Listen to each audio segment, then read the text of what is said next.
Coming up on Marriage Today with Jimmy and Karen. When you have two individual stubborn people at a standoff, it's just a headbutting contest. But when two people surrender themselves to the Lordship of Jesus Christ, everything is blessed. Everything is peaceful. That's where the peace comes from. Go with peace, because you will see a transforming, spirit in your home that will affect your children, your grandchildren, everybody that you come in contact with. That's right, Karen.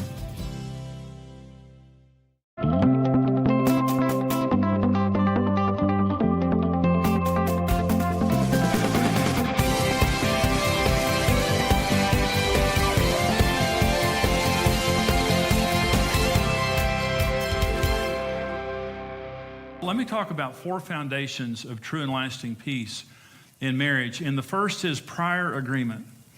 If you're going to have peace in your marriage relationship, you have to have agreement beforehand. This is Amos 3:3. And Amos asks a question that's a very important question. Can two walk together unless they are agreed? Okay, that's the question. The answer is absolutely not. And the longest journey in life is marriage. If you're not in agreement and you're walking in marriage and one person's going this way and the other person's going that way, it creates conflict. It creates a lot of conflict. And that's what happened in our relationship.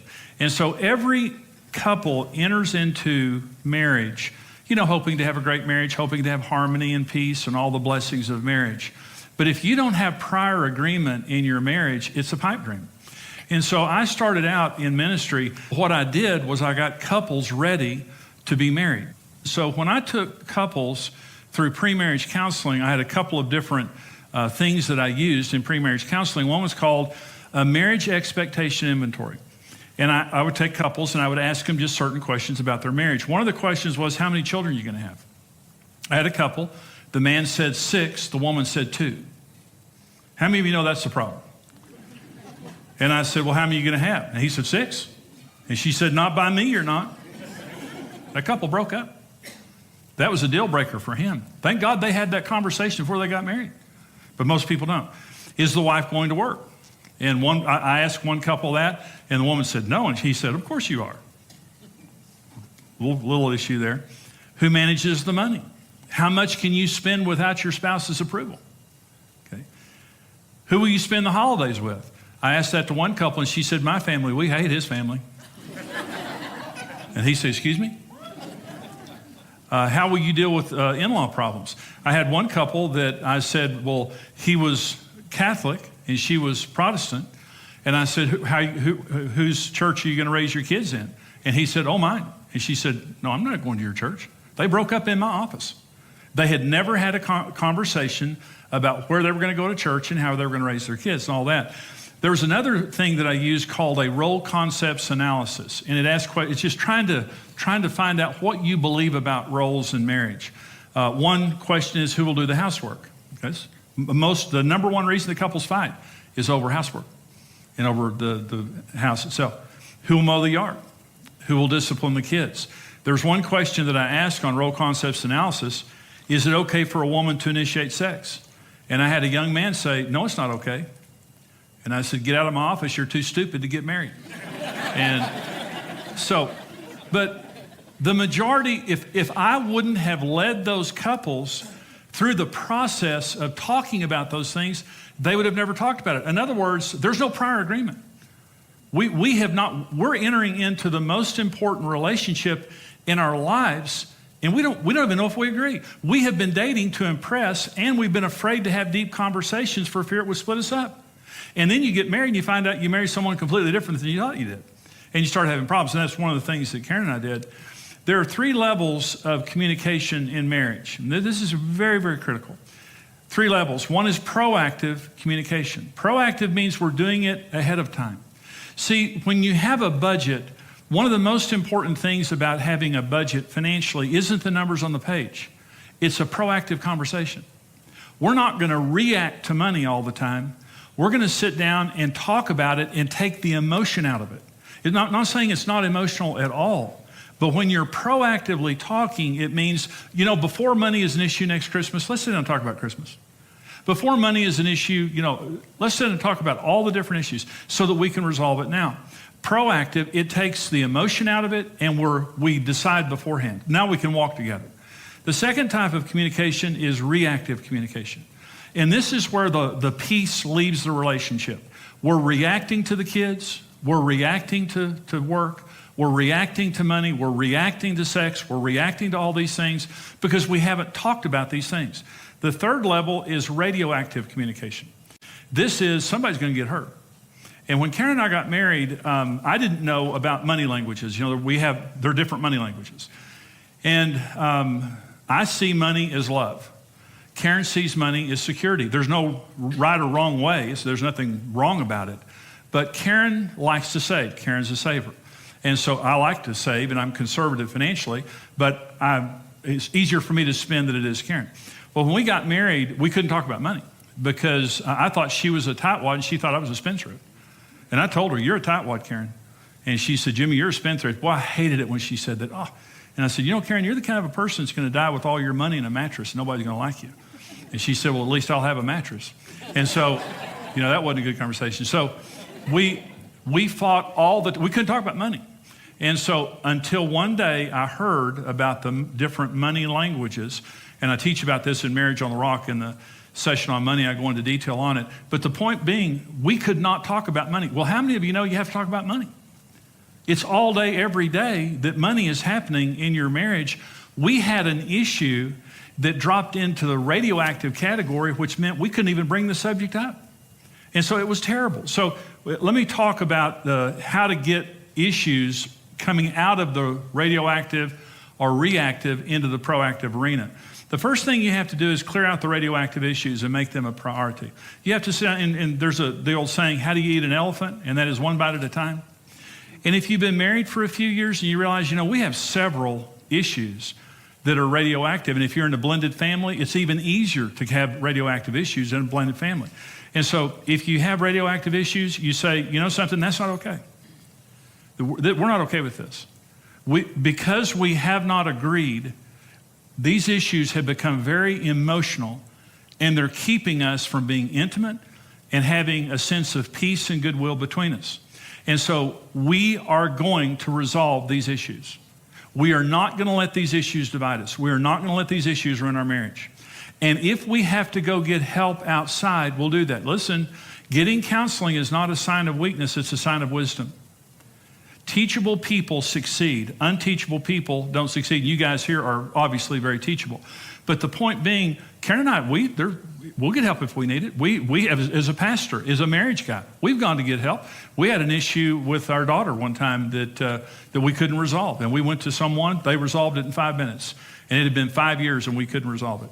And so if you need to go get help, go get help. But it's not okay to have these issues in your marriage that you can't agree on, that you don't agree on. And so number one, we are going to get these out. The second thing is stop reacting to issues. Now, Karen and I teach people how to do vision retreats. And if you've ever heard me teach much on marriage, you've heard me talk about vision retreats. So Karen and I, at that time, we had a good marriage, but we had disagreement about our children. They were teenagers, about money, and about my schedule. Those were the three issues that we had, kind of tension about. I wouldn't say we fought about it all the time. So we went on our vision retreat, our first vision retreat, and those are the first three things we talked about. And we woke up in the morning. You from the time you wake up until around noon, you just talk and pray, and then the rest of the time you just have fun. And you fight. When you go on a vision retreat, a lot of times you'll fight. And we have a rule about that, and that is all fighting stops at noon, come back to it the next morning. Okay, just decide, okay, we're going to have fun the rest of the day. Remember where we were, okay? And so you just come back and fight. Because you need to fight. If you're going to fight, go ahead and fight. But let me ask you a question. Wouldn't you rather have a good 3 or 4 week fight and live the rest of your life in peace rather than not have that fight and live the rest of your life in anxiety? Wouldn't you? Isn't it just better just go ahead and get it over with? And so what a vision retreat does is it brings every issue to the forefront. And it doesn't ask the question, what do you want and what do I want? It asks the question, what does God want? See, when you have two individual stubborn people at a standoff, it's just a headbutting contest. But when two people surrender themselves to the lordship of Jesus Christ, everything is blessed. Everything is peaceful. That's where the peace comes from. And so A vision retreat means every year, we're going to have vision retreat. Listen, if Karen and I start arguing, we know we need a vision retreat. If something gets between us and we kind of start yay at each other, we say, we need to go have a vision retreat. And when we go have a vision retreat, it resolves it. And I'm not trying to win, and she's not trying to win. We're trying to hear God. And when God speaks, now we're one. We don't have division. We have one vision. And because we have God's vision, He gives the provision.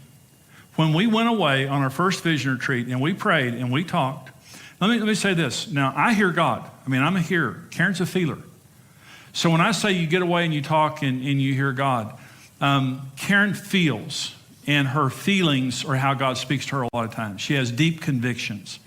And I'll say to her, well, you know, Karen, I was praying and I feel like the Lord said this. And I don't pull the God said thing on her, like, you better do what I say or Jesus is going to strike you dead. Is that I don't do that. But what I do say is, you know, Karen, I was praying and I thought maybe the Lord said this. And then she'll come back and says, well, I don't feel good about that. But I do feel good about this. And we talk and we pray until we both feel as though that we're both at peace. The Colossians 3 says, let the peace of Christ rule your hearts. God leads us through peace. He's the Prince of Peace. And so when you get peace about something, you talk, it agrees with the Word of God, and you have peace about it, guess what? You're one. You proactively agreed on this, you write it down, and now you have something to hold you accountable. We went and prayed, we had our vision retreat, and the Lord said this about this.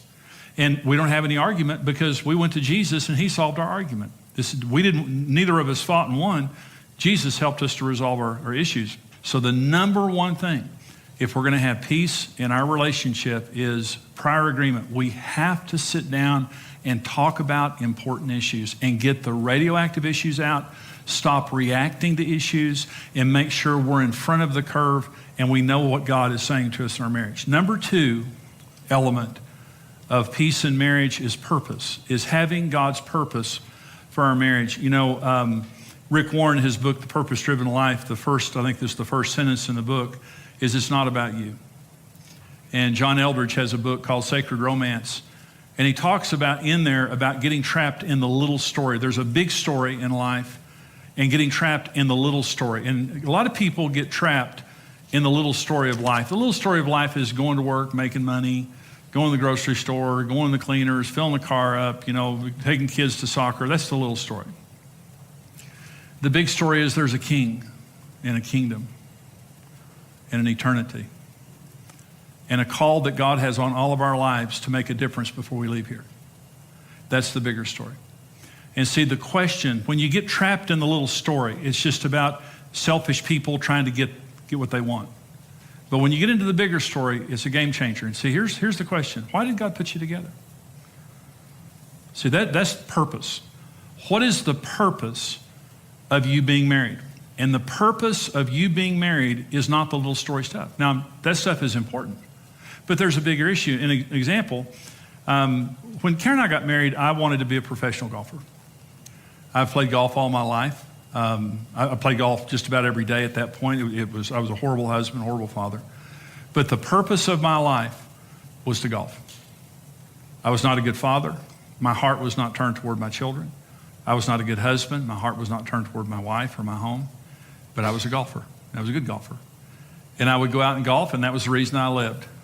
And I was damaging my wife, and I was damaging my children, and I didn't care. And it was the brink of divorce before God got my attention and helped me to understand there was a different reason for my life. See, I didn't know I was Jimmy Evans. I didn't know that my life would touch millions of people. I didn't know I'd be in this room right now. But God did. And maybe the devil did too. And maybe that was the reason he was working so hard to split us up. But when God changed me and changed us, the purpose of our marriage changed. I wake up in the morning to serve a king and a kingdom and to make an eternal difference in this life. And that elevates everything in your life to a place of peace. Because when you find God's purpose for your life, it's like putting your hand in a glove. You were created in your mother's womb to do what he called you to do. And everything I do today I love. It's why God created me on this earth.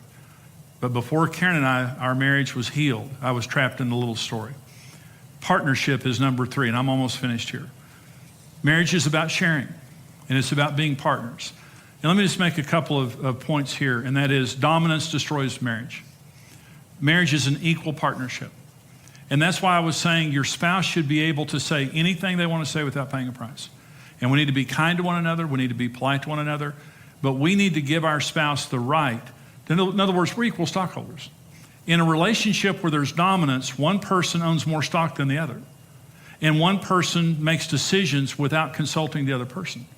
Or the other person feels fearful and disrespected in the decision making in the home. Now I was dominant. I mean, this was my deal. And so I would, just not care about what Karen said. I would just kind of make decisions and bully her if she disagreed with me or whatever. Karen and I make all of our decisions together. I don't make any significant decision in life without Karen. I never bully her. I never badger her. And if she says to me, Jimmy, I don't agree, it's done. It's over. I walk.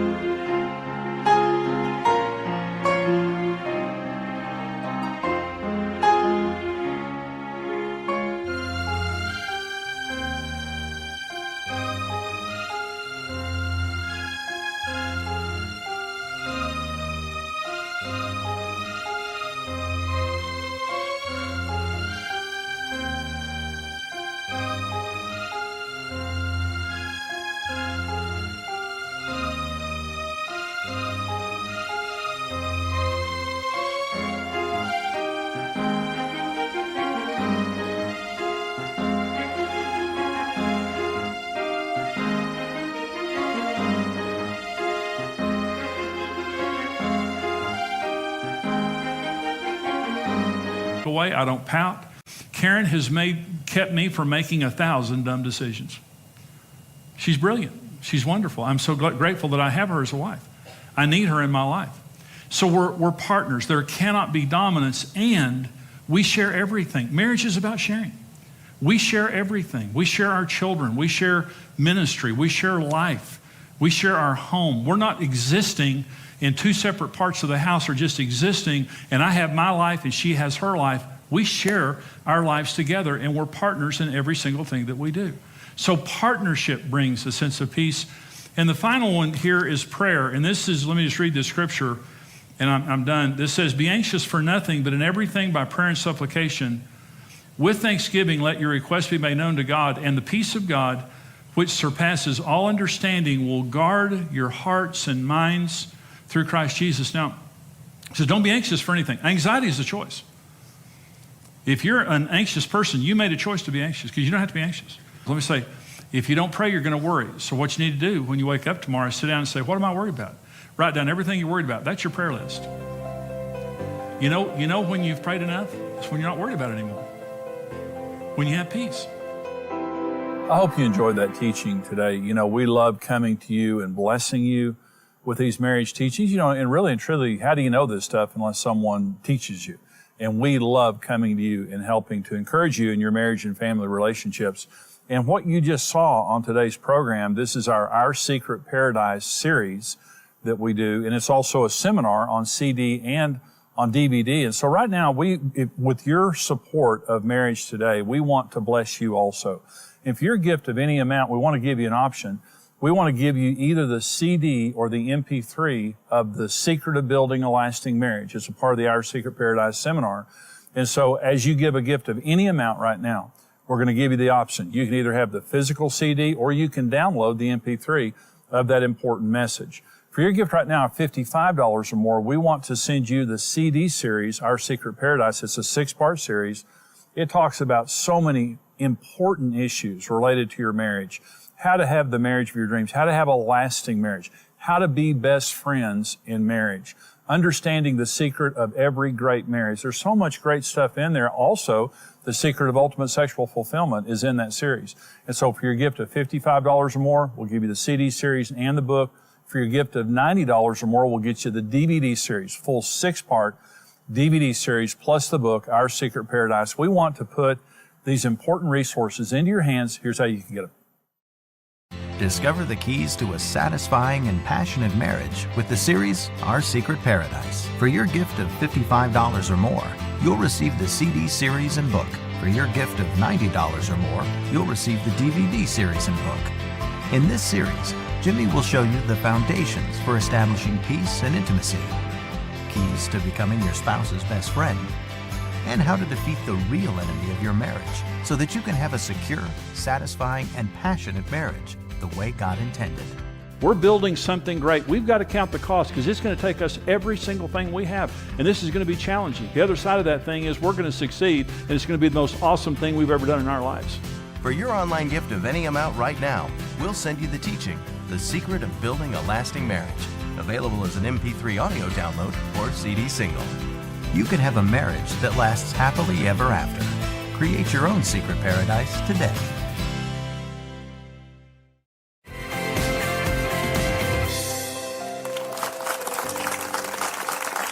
This teaching today, this program is on peace. It's the secret of lasting peace in marriage. I remember early in our marriage when we had no peace in our home whatsoever. In the first few years of our marriage, we fought a lot, but even when we weren't fighting, we didn't have peace. Well, there's tension. Tension. There's always tension. Yeah. You know, and so I agree. I mean, I look back and I think, oh my gosh, if we can make it, anybody can make it. Really, honestly, we fought all the time, and we were on the brink of divorce. We have a peaceful marriage today. And, you know, Our Secret Paradise is the Fuller seminar that this program is from. And God made marriage in a paradise called Eden. And the thing about a paradise is there's peace. Yeah. You know, it's not a paradise if it's not peaceful. Well, and the serpent hadn't showed up yet. That's right. Well, but God designed marriage to be full of peace and not conflict and not turmoil and all of that. And so in this program today, we're talking about, you know, several of the ingredients, but I want to talk about one. When I do seminars around the world, I talk about the issue of dominance. And I've done this poll all over the world. And I ask people, how many of you were raised in a home where one of your parents was clearly dominant? Okay. We're not going to answer that because our parents watch our program. So, but 70% of hands go up immediately.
Then I asked the question, how many of you believe that had a negative effect on your family? Every hand goes right back up.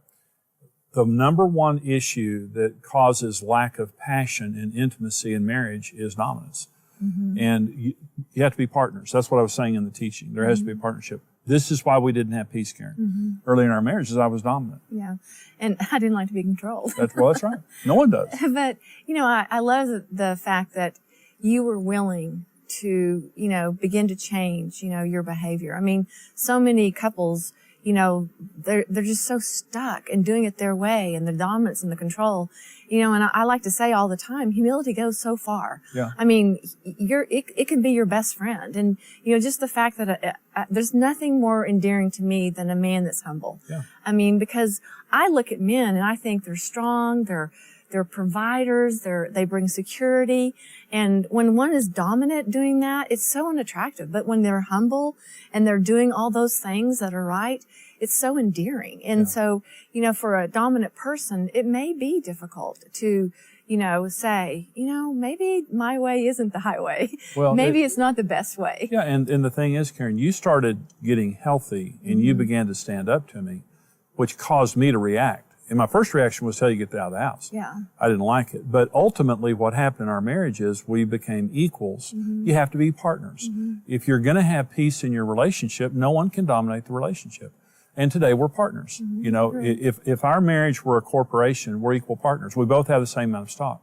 Well, and even in our parent situation, you know, you said, you know, obviously we had dominant parents, but, you know, as they've grown older, you know, you watch that dominance go because you realize you're fighting over things that are not important. Right. You know, you're trying to control things that are just not that important. You know, and it's like, really, this fight's, you really want to go all the way there? It's like, no, don't. Just, you know, lay your swords down and go with peace, because you will see a transforming, you know, spirit in your home that will affect your children, your grandchildren, you know, everybody that you come in contact with. That's right, Karen. Absolutely. You know, you can have peace in your home, and that's what we're saying. And sitting down and learning to talk about things before they become issues, learning to pray together, you know, being partners and not dominating each other. And if you are, and by the way, just as many women are dominant as men. So if you're a dominant man or woman, sit down. If you're being dominated, stand up, insist on respect, and talk about things together. Work as a team, and you'll have peace in your home. And I'll tell you, it's the prize of marriage when you have that kind of peace. And that's how God designed marriage to operate. And we hope this program today is a help to you. And we hope that you'll consider supporting us here at Marriage Today. We go all over the world helping people in the area of their marriage. Every single week we're reaching millions of homes with this message, but we can only do that because of partners like you. Would you consider giving your most generous gift today? The information is there on your screen, and everything you give to us goes to reach families and marriages and keep little children together with their parents. And we very much appreciate every single one of you who are standing with us financially. Again, we're only able to do what we do because of our precious partners. Thank you for being with us today. Thank you for supporting Marriage Today. We'll see you next time. God bless you. Goodbye.